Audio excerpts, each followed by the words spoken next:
وبركاته. بسم الله الرحمن الرحيم. الحمد لله رب العالمين. اللهم صل وسلم على سيدنا محمد وعلى آل سيدنا محمد.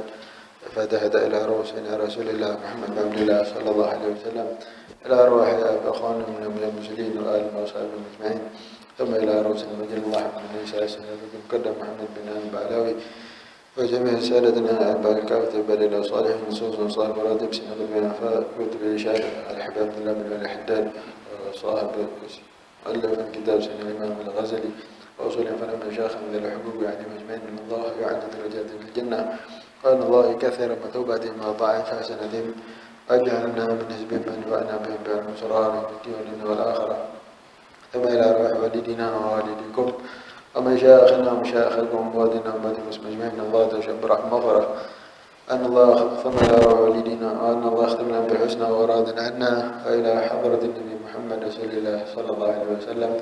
الفاتحة. أعوذ بالله من الشيطان الرجيم. بسم الله الرحمن الرحيم. الحمد لله رب العالمين الرحمن الرحيم مالك يوم الدين إياك نعبد وإياك نستعين اهدنا صراط المستقيم صراط الذين أنعمت عليهم غير المغضوب عليهم ولا الضالين آمين. Ratib atas ke ratib haddad? Ratib atas ratib boleh ratib atas ada semua ratib atas.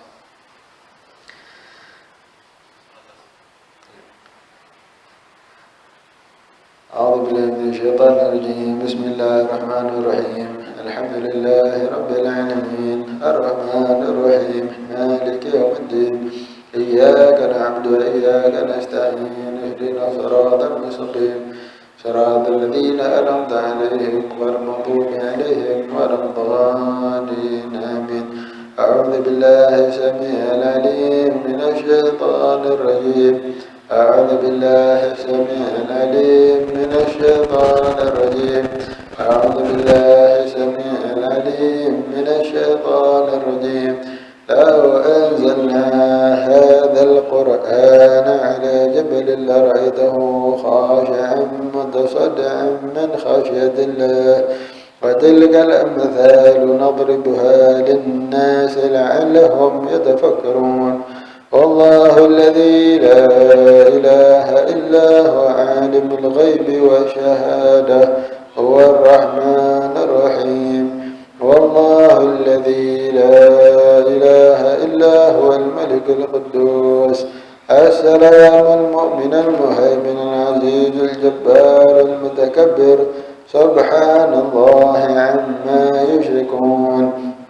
هو الله الخالق البارئ المصور له الأسماء الحسنى يسبح له ما في السماوات والأرض وهو العزيز الحكيم. أعوذ بالله السميع العليم من الشيطان الرجيم. أعوذ بالله السميع العليم من الشيطان الرجيم. أعوذ بالله السميع العليم من الشيطان الرجيم. أعوذ بكلمات الله التامات من شر ما خلق. أعوذ بكلمات الله التامات من شر ما خلق. أعوذ بكلمات الله التامات من شر ما خلق.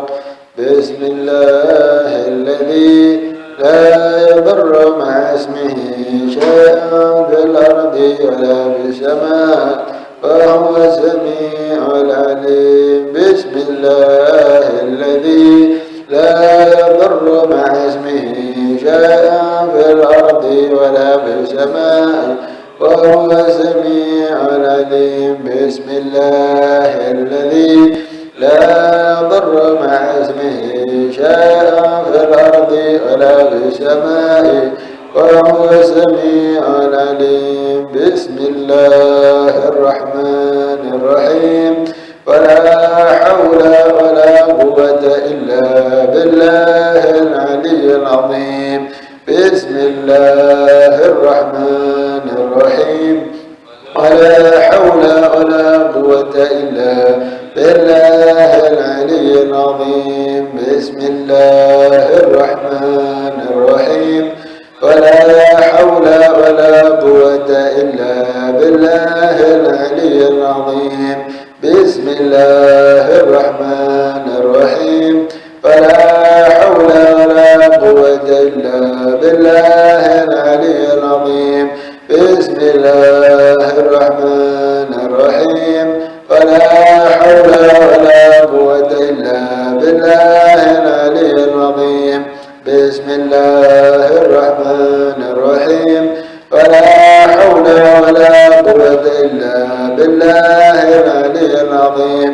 بسم الله الرحمن الرحيم. ولا حول ولا قوة إلا بالله العلي العظيم. بسم الله الرحمن الرحيم. ولا حول ولا قوة إلا بالله العلي العظيم. بسم الله الرحمن الرحيم. ولا حول ولا قوة إلا بالله العلي العظيم. بسم الله الرحمن الرحيم. ولا حول ولا قوة إلا بالله العلي العظيم. بسم الله الرحمن الرحيم. بسم الله الرحمن الرحيم. بسم الله الرحمن الرحيم. بسم الله تحصنا بالله. بسم الله توكلنا بالله. بسم الله تحصنا بالله. بسم الله توكلنا بالله. بسم الله تحصنا بالله. بسم الله توكلنا بالله. بسم الله آمنا بالله. ومن يؤمن بالله لا خوف عليه. بسم الله آمنا بالله. ومن يؤمن بالله لا خوف عليه. بسم الله آمنا بالله. ومن يؤمن بالله لا خوف عليه. سبحان الله عز الله. سبحان الله جل الله. سبحان الله عز الله. سبحان الله جل الله. سبحان الله عز الله. سبحان الله جل الله. سبحان الله وبحمده. سبحان الله العظيم. سبحان الله وبحمده. سبحان الله العظيم. سبحان الله وبحمده. سبحان الله العظيم. سبحان الله والحمد لله. ولا إله إلا الله والله أكبر. سبحان الله والحمد لله. ولا إله إلا الله والله أكبر. سبحان الله والحمد لله. ولا إله إلا الله والله أكبر. سبحان الله والحمد لله. ولا إله إلا الله والله أكبر. يا لطيفا بخلقه. يا عليما بخلقه. يا خبيرا بخلقه. الطف بنا يا لطيف يا عليم يا خبير. يا لطيفا بخلقه. يا عليما بخلقه. يا خبيرا بخلقه. الطف بنا يا لطيف يا عليم يا خبير. يا لطيفا بخلقه. يا عليما بخلقه. يا خبيرا بخلقه. الطف بنا يا لطيف يا عليم يا خبير. يا لطيفا لم يزل. الطف بنا بما نزل. إنك لطيف لم تزل. الطف بنا والمسلمين.